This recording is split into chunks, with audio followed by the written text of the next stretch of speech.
का कुछ रेजिस्टेंस होगा, और अगर यहाँ से इलेक्ट्रॉन इस तरीके से जाता है, कुछ मैग्नेटिक फील्ड क्रिएट करता हुआ जाएगा, मूविंग चार्ज है वो, मैग्नेटिक फील्ड कुछ क्रिएट करते हुए वो जाएगा, उसके कारण यहाँ पर फ्लक्स की वैल्यू चेंज होगी। अगर फ्लक्स की वैल्यू चेंज होती है तो हमारे पास ईएमएफ जनरेट होता है।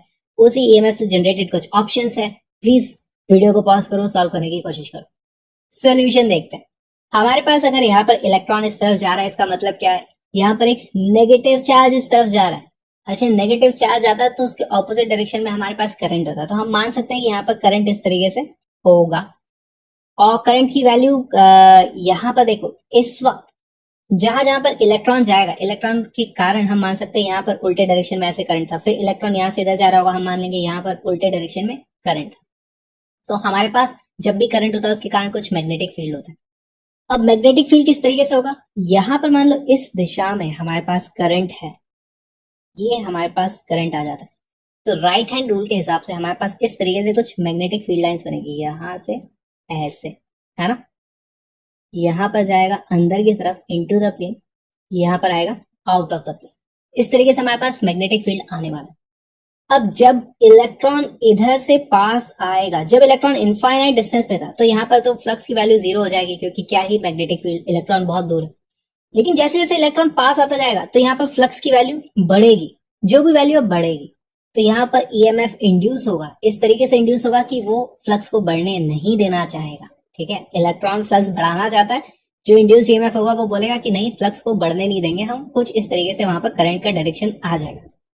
तो एक बार इलेक्ट्रॉन यहाँ पर आ चुका है, इलेक्ट्रॉन जब आगे निकलेगा, मान लो फिर इनफाइनाइट पे चला गया, तो यहाँ पे फिर से फ्लक्स की वैल्यू 0 हो जाएगी। अब इस लूप को देखो, लूप में पहले जब इलेक्ट्रॉन यहाँ पे था तो फ्लक्स की कुछ वैल्यू रही होगी, फिर बाद में वैल्यू 0 हो जाती है क्योंकि इलेक्ट्रॉन बहुत दूर चला गया, तो फ्लक्स की वैल्यू कम हो रही है। अब यहाँ पर करंट इस तरीके से होगा कि वो फ्लक्स को कम नहीं होने देगा, पहले फ्लक्स को वो बढ़ने नहीं दे रहा था, अब फ्लक्स को कम नहीं होने दे रहा है, तो इसका मतलब वहां पर जो करंट का डायरेक्शन है वो बदल जाएगा। तो इसीलिए हमारा ऑप्शन होता है the current will reverse its direction as the electron goes past the coil. B is the correct answer. Next question देखते हैं। A 800 turn coil of effective area 0.05 square meter is kept perpendicular to a magnetic field 5 into 10 raised to power minus 5 Tesla. When the plane of the coil is rotated by 90 degree around its coplanar axis in 0.1 second, the EMF induced in the coil will be। बहुत ही आसान सा सवाल है, इसको video को pause करो, solve करने की कोशिश करो। सोल्यूशन देखते हैं। हमारे पास 800 टन की कॉइल है जिसका एरिया है 0.05 स्क्वायर मीटर। तो सबसे पहले तो हमारे पास फ्लक्स की वैल्यू देखते हैं। फ्लक्स की वैल्यू कितनी होगी, फ्लक्स की वैल्यू हो जाती है n number of turns into area, और मैग्नेटिक फील्ड कितना है b, इसकी वैल्यू आ जाती है n की वैल्यू है 800 इंटू एरिया की वैल्यू 0.05 और b की वैल्यू यानी मैग्नेटिक फील्ड है 5 into 10 raise to power minus 5। सारी की सारी SI यूनिट्स।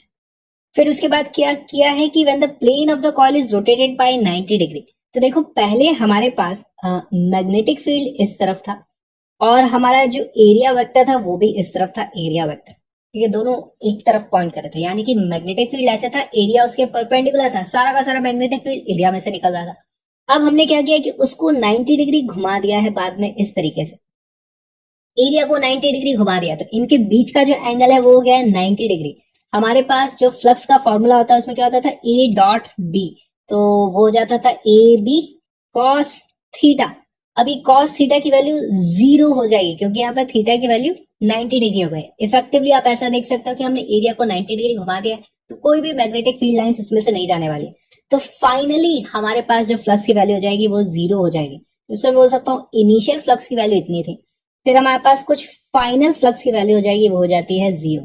तो क्या मैं यहां से निकाल सकता हूं डेल्टा फाई यानी चेंज इन फ्लक्स की वैल्यू कितनी है, वो हो जाता है 800 इंटू 5 इसकी वैल्यू कितनी आ रही है, ये आ जाता है 40000,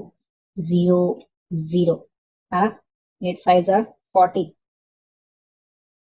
into 0.05 into 10 raise to power minus 5, इतना हमारा फ्लक्स चेंज होने वाला है। ओके, हमें पता है कि हमारा जो ईएमएफ इंड्यूस होता है उसकी वैल्यू होती है minus D phi by D T. अब हमारे पास यहाँ पर जो वैल्यूज हैं वो डी फाई और डी टी की जगह हम इसको यूज कर सकते हैं एवरेज आउट करके delta phi upon delta T. अच्छा, डेल्टा फाई की वैल्यू कितनी है, यहाँ से हम माइनस का साइन भी अभी हटा देंगे, हमसे सिर्फ ईएमएफ का मैग्नीट्यूड पूछा है, डायरेक्शन की हमें फर्क नहीं पड़ता, तो हम माइनस को ड्रॉप कर देंगे और हमारे पास आंसर आता है 440,000 इंटू 0.05 इंटू 10⁻⁻5 अपॉन टाइम कितना लगा है 0.1 सेकेंड। तो ये 0.1 और ये सारे के सारे जीरो इस तरीके से कैंसिल आउट हो जाएंगे, हमारे पास आंसर आ जाता है 4 इंटू 0.05 0.2। 0.2 नहीं आ रहा है यार, कुछ और आंसर आ रहा है। कैलकुलेशन मिस्टेक, 800 इंटू 0.05, 800 इंटू 5 कितना था 40,000, ये 4,000 होगा और हमारा आंसर आ जाएगा 0.02 volt. Option number D is the correct answer. अगला सवाल देखते हैं। A magnetic field of 2 into 10⁻⁻2 Tesla acts at right angles to a coil of area 100 square centimeter with 50 turns. The average EMF induced in the coil is 0.1 voltage when it is removed from the field in t second. The value of t is, again पिछले सवाल जैसे ही question हो गया ये। इसमें हमारे पास क्या हो जाएगा, ईएमएफ की वैल्यू होती है minus D five by D T. अगर हम सिर्फ साइन की बात करें और हमसे एवरेज करके वैल्यू पूछी गई है टाइम इंटरवल टी के अंदर, तो हमारे पास इनिशियली देखो कुछ मैग्नेटिक फील्ड के कारण कुछ एरिया है, कुछ नंबर ऑफ टर्न्स है, कुछ इनिशियल फ्लक्स रहा होगा, बाद में उसको हमने मैग्नेटिक फील्ड से हटा दिया है तो उसके पास फ्लक्स फाइनली जीरो हो जाएगा, तो हमारे पास डेल्टा फाई की वैल्यू आ जाएगी। तो ईएमएफ की वैल्यू हमें दी गई है कि 0.1 वोल्ट इंड्यूस हुआ था, which is equal to delta phi upon delta T. Delta phi की वैल्यू कितनी हो जाएगी, 50 टर्न्स है, एरिया की वैल्यू कितनी है 100 इंटू 10⁻⁻4। सब कुछ हमें ऐसा यूनिट में लाना पड़ेगा, नहीं तो गड़बड़ हो जाएगी। स्क्वायर सेंटीमीटर को स्क्वायर मीटर में कन्वर्ट करो। 50 इंटू एरिया इंटू हमारे पास मैग्नेटिक फील्ड है 2 इंटू 10⁻⁻2 डिवाइडेड बाय टाइम है t सेकेंड। यहाँ पर देखो क्या हो जाएगा, हमारे पास ये 100 से ये वाली वैल्यू कैंसिल हो जाएगी, 2 इंटू 50 हो जाता है 100, 100 इंटू 10⁻⁻4 हो जाता है 0.01 is equal to t upon 0.1, इसकी वैल्यू हो जाती है 0.1 सेकेंड। हमारा option number B is the correct answer. बहुत ही आसान सवाल था, इसी तरीके के क्वेश्चन बहुत सारी बार नीट में पूछे गए हैं। नेक्स्ट क्वेश्चन देखते हैं। A rectangular coil of 20 turns and area of cross section 25 square centimeter has a resistance of 100 ohm. If a magnetic field which is perpendicular to the plane of the coil changes at a rate of 1000 Tesla per second, the current in the coil is। बहुत ही interesting सवाल आ गया है यहाँ पर। हमारे पास देखो, हमारे पास जो ईएमएफ इंड्यूस होता है उसकी वैल्यू कितनी होती है, is equal to minus D phi upon D T. Flux की वैल्यू कितनी होती है, फ्लक्स की वैल्यू होती है number of turns into area और उसके परपेंडिकुलर वाला जो भी मैग्नेटिक फील्ड होता है वो। सभी वैल्यूज को यहाँ पर रख दो, देखो तो यहाँ पर वैल्यू आ जाती है, यहाँ पर हमारे पास एरिया और नंबर ऑफ टर्न्स ये तो कांस्टेंट रहने वाले हैं। मैग्नेटिक फील्ड समय के साथ बदल रहा है, हमें दिया है कि coil changes at a rate of 1000 tesla per second. Phi की वैल्यू अगर आप यहाँ पे रख दोगे तो हमारे पास एन और ए बाहर आ जाएगा, माइनस भी रह जाएगा, अंदर बचता है D B upon D T. ये हो गया हमारा ईएमएफ। ईएमएफ एक पोटेंशियल डिफरेंस है, उसको हम क्या लग सकते हैं, V is equal to I R. तो यहाँ पर करंट इनटू रेजिस्टेंस, मैं इसको इस तरीके से लिख सकता हूँ। अच्छा, मुझसे डायरेक्शन नहीं पूछा, मुझसे सिर्फ मैग्नीट्यूड की बात हो रही है, तो यहाँ पर ये माइनस बी मैं हटा दूंगा। अब बस हमें वैल्यूज रखते जाना है। एन की वैल्यू है हमारे पास 20 टर्न्स है, एरिया की वैल्यू है 25 स्क्वायर सेंटीमीटर, तो इसको 10,000 से डिवाइड कर दो, स्क्वायर मीटर में आ गया। dB by dt rate of change of magnetic field हमें दी हुई है, उसकी वैल्यू थी 1000 टेस्ला, तो यहाँ पे हम रख देंगे 1000 tesla per second is equal to current हमें पता करना है, रेजिस्टेंस कितना है, रेजिस्टेंस की वैल्यू है 100 ओम। ये 3 जीरो से ये 3 जीरो कट गए, एक से ये कट गया, हमारे पास 25 इंटू 2 हो जाता है 50, 50 डिवाइडेड बाई 100, आई की वैल्यू हो जाती है 0.5 ampere which is option number C. बहुत ही आसान सवाल था। नेक्स्ट क्वेश्चन देखते हैं। A coil of resistance 400 ohm is placed in a magnetic field. If the magnetic flux phi linked with the coil varies with time t as phi is equal to 50 t square plus 4, the current in the coil at t is equal to 2 second is। बहुत ही आसान सवाल है, बहुत अच्छा सवाल है। Concept यहाँ पर थोड़ा सा डिफरेंट यूज हुआ है। हमारे पास देखो, हमारे पास जो ईएमएफ होता है उसकी वैल्यू होती है minus D phi upon D T. तो हमें फाई की वैल्यू दी हुई है, इसको आपको डिफरेंशिएट करना है 2 सेकंड पर, फिर उसमें आप टी की वैल्यू रख दोगे, T is equal to 2 second पे आपको ईएमएफ पता चल जाएगा, और ईएमएफ पता चल जाएगा तो EMF is equal to I into R करके आप करंट की वैल्यू निकाल सकते हो। वीडियो को पॉज करो, क्वेश्चन को सॉल्व करने की कोशिश करो। क्वेश्चन को सॉल्व करते हैं। हमारे पास जो ईएमएफ इंड्यूस हो जाता है वो हो जाता है D phi upon D T. अगर हम सिर्फ मैग्नीट्यूड की बात करें तो हमें माइनस साइन लगाने की जरूरत नहीं है। हमारे पास जो flux linked with the coil है ना, कॉइल के नंबर ऑफ टर्न्स की हमें जरूरत नहीं है, पूरी ही कॉइल का जो भी फ्लक्स है उसकी वैल्यू हमें यहाँ पर दी हुई है, तो हम वो वैल्यू रख देंगे डी अपॉन डी टी, अंदर है 50 टी स्क्वायर प्लस 4। तो हमारे ईएमएफ की जो वैल्यू आएगी, आप इसको डिफरेंशिएट कर दो तो वो आ जाएगा 50 टी स्क्वायर का डिफरेंशिएशन क्या हो जाता है, ये 2 बाहर आ जाएगा, हमारे पास हो जाएगा वो 100 टी, और ये जो 4 है ये तो कांस्टेंट है, इसको डिफरेंशिएट करोगे तो वैल्यू आ जाएगी 0। तो हमारे पास ये ईएमएफ जो इंड्यूस हुआ है वो आ गया, जो कि वोल्ट में होगा। EMF at T is equal to 2 second, तो एट 2 सेकेंड उसकी वैल्यू कितनी हो जाएगी, ये जो ईएमएफ का फॉर्मूला है इसमें टी की वैल्यू 2 रख दो तो हमारे पास आ जाता है 200 वोल्ट। करंट की वैल्यू कितनी हो जाती है, वो हो जाएगा 200 वोल्ट डिवाइडेड बाय हमारे पास रेजिस्टेंस कितना है 400 ओम, इसकी वैल्यू हो जाती है 0.5 ampere which is option number A is our correct answer. Next question देखते हैं। A conducting circular loop is placed in a uniform magnetic field B is equal to 0.025 Tesla with its plane perpendicular to the loop। ठीक है। The radius of the loop is made to shrink at a constant rate of 1 millimeter per second. The induced EMF when the radius is 2 centimeter is।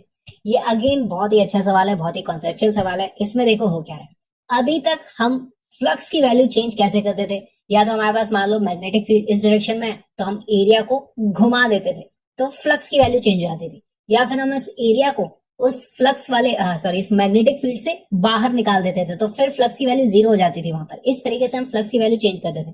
अब इन्होंने क्या किया, हमारे पास एक ring है जिसका हम रेडियस की वैल्यू चेंज कर रहे हैं, एक कांस्टेंट रेट से रेडियस चेंज हो रहा है।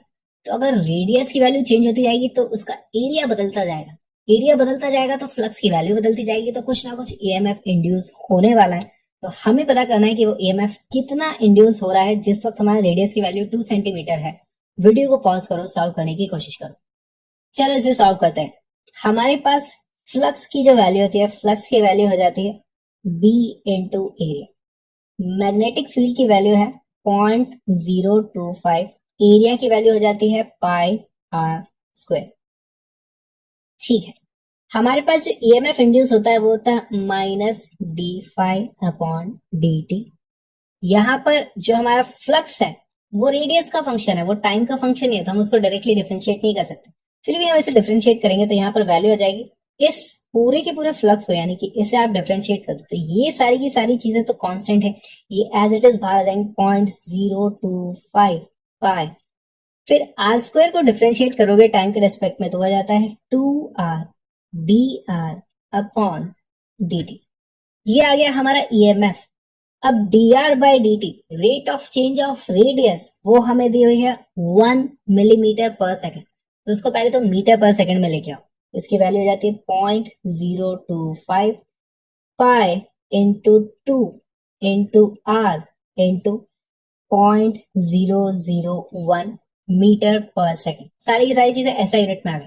हमसे पूछा था induced EMF when the radius is 2 centimetre. अरे यार, इस 2 सेंटीमीटर को फिर से मीटर में लेके आ जाओ। तो हमारा जो रिक्वायर्ड ईएमएफ है, यहाँ से माइनस का साइन हमने हटा दिया क्योंकि हमें सिर्फ वोल्टेज में वैल्यू पता करनी है। नेगेटिव पॉजिटिव डायरेक्शन हम बाद में देखेंगे कभी। इसकी वैल्यू आ जाती है 0.025 पाई 2 आर की वैल्यू, यहाँ पर जो रेडियस है उसकी वैल्यू 2 की जगह हम 0.02 मीटर लिख देंगे इंटू 0.001। यहाँ पे 25 है, 25 इंटू 250, 50 इंटू 200 हो जाता है। तो ये हो जाता है हमारा 100 पाई, और 10 रेज़ टू द पावर कितना हो जाएगा, -3 -5 -8, 10 रेज़ टू पावर -8। इसको आप लिख सकते हो 10 रेज़ टू पावर -6 पाई, या फिर इसको लिख सकते हो आप mu pi volts. Mu pi volt हमारा ऑप्शन नंबर बी है। B is the correct answer. बहुत ही अच्छा सवाल था और एग्जैक्टली ऐसा सवाल रिपीट हुआ है। देखो, a conducting circular loop is placed in a uniform magnetic field of 0.04 tesla with its plane perpendicular to the magnetic field. तो पूरा का पूरा जो प्लेन है, पूरा का पूरा मैग्नेटिक फील्ड उस प्लेन में से निकल रहा है। हमें कॉस थीटा वगैरह कंसीडर करने की जरूरत नहीं है। हमारे पास the radius of the loop start shrinking at 2 millimetre per second. पिछले सवाल में 1 मिलीमीटर पर सेकंड पे श्रिंक हो रहा था, इस बार 2 मिलीमीटर पर सेकंड पे श्रिंक हो रहा है। The induced EMF in the loop when the radius is 2 centimetre is. बहुत ही सिंपल सा सवाल है। एग्जैक्टली पिछले सवाल की तरह ही हमारे पास जो मैग्नेटिक फ्लक्स हो जाता है उसकी वैल्यू हो जाती है मैग्नेटिक फील्ड इनटू एरिया। उसकी वैल्यू हो जाती है मैग्नेटिक फील्ड की वैल्यू 0.04, एरिया की वैल्यू है पाई आर स्क्वायर। इंड्यूस्ड ईएमएफ अगर हम माइनस का साइन हटा दें क्योंकि हमें अभी डायरेक्शन नहीं देखना है, तो उसकी वैल्यू हो जाती है D pi by D T. यहाँ पर इसकी वैल्यू हो जाएगी 0.04 pi 2 R D R by D T. यहाँ पर सारी की सारी वैल्यूज रख दो, ऐसा यूनिट में करके रखनी है। 0.04 एज इट इज आ जाएगा, पाई एज इट इज आ जाएगा, 2 ऐसे क्या आ जाएगा। रेडियस की वैल्यू किस वक्त पूछा हमसे, जिस वक्त रेडियस की वैल्यू 2 सेंटीमीटर है, 0.02 into D R by D T. D R by D T हमारे पास है 2 मिलीमीटर पर सेकेंड, तो इसको हम क्या लिखेंगे 0.002 मीटर पर सेकेंड। ये हमारी एसआई यूनिट यानी कि वोल्ट में हमारे पास ईएमएफ आने वाला है। इसको सॉल्व करोगे तो यहाँ पे देखो 4 into 2 8 into 2 16 into 2 32 pi into 10 raise to the power कितना है -2 -2 -4 और -3 -7, 10 रेज़ टू पावर -7 वोल्ट। या फिर इसी को आप लिख सकते हो 3.2 पाई माइक्रो वोल्ट, जो कि है हमारा option number D correct answer. Next question देखते हैं। Faraday's law are consequences of conservation of। ये सवाल में कुछ ज्यादा करने के लिए है नहीं। Faraday's law is consequence of conservation of energy। आप इस चीज को याद रख सकते हो। वैसे Faraday's law होता क्या है कि अगर किसी भी लूप में फ्लक्स की वैल्यू चेंज होती है तो ईएमएफ इंड्यूस होगा। ये है Faraday's law, यानी कि EMF induce is proportional to change in flux. फिर आते हैं हमारे लेंजेस लॉ। लेंजेस लॉ में आ जाता है